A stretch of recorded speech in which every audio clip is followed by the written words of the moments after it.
أعوذ بالله من الشيطان الرجيم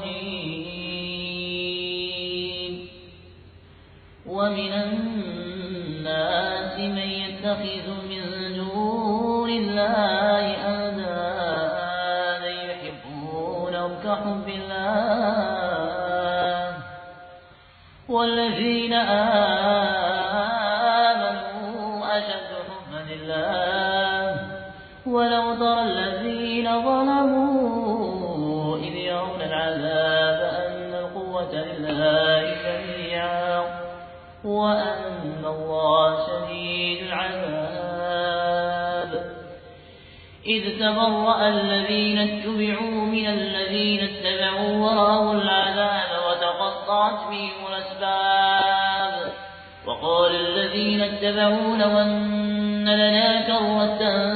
فنتبرأ منهم كما تبرأوا منا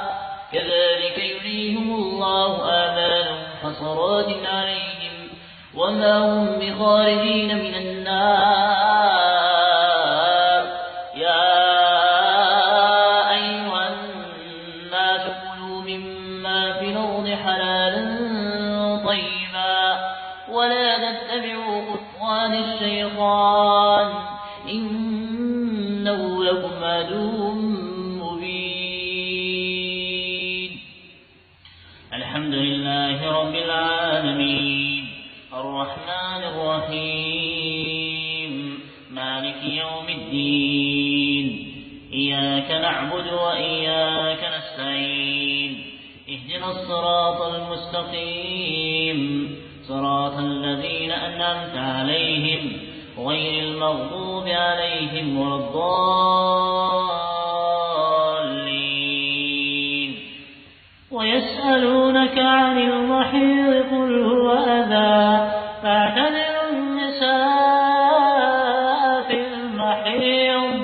ولا تقربوهن حتى يطهرن فإذا تطهرن فاتوهن من حيث أمركم الله إن الله يحب التوابين ويحب المتطهرين. نساؤكم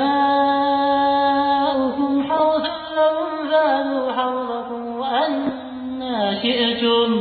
وقدموا لأنفسكم واتقوا الله واعلموا أنكم ملاقوه وبشر المؤمنين. الحمد لله رب العالمين الرحمن الرحيم مالك يوم الدين إياك نعبد وإياك نستعين اهدنا الصراط المستقيم صراط الذين أنعمت عليهم غير المغضوب عليهم ولا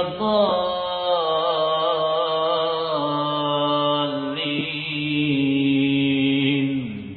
وإذ قال موسى لقومه إن الله يأمركم أن تذبحوا بقرة قالوا أتتخذنا هزؤا قال أعوذ بالله أن أكون من الجاهلين. وإذا قيل لهم اتبعوا ما أنزل الله قالوا بل نتبع ما ألفينا عليه آباءنا أولو كان آباؤهم لا يعقلون شيئا ولا يهتدون. بسم الله الرحمن الرحيم سبح اسم ربك الأعلى الذي خلق فسوى والذي قدر فهدى والذي أخرج المرعى فجعله غثاء نحوا سنقرئك فلا تنسى إلا ما شاء الله إنه يعلم الجهر وما يخفى ونيسرك لليسرى فذكر إن نفعت الذكرى سيذكر من يخشى ولشقى الذي يصلى النار الكبرى ثم لا يموت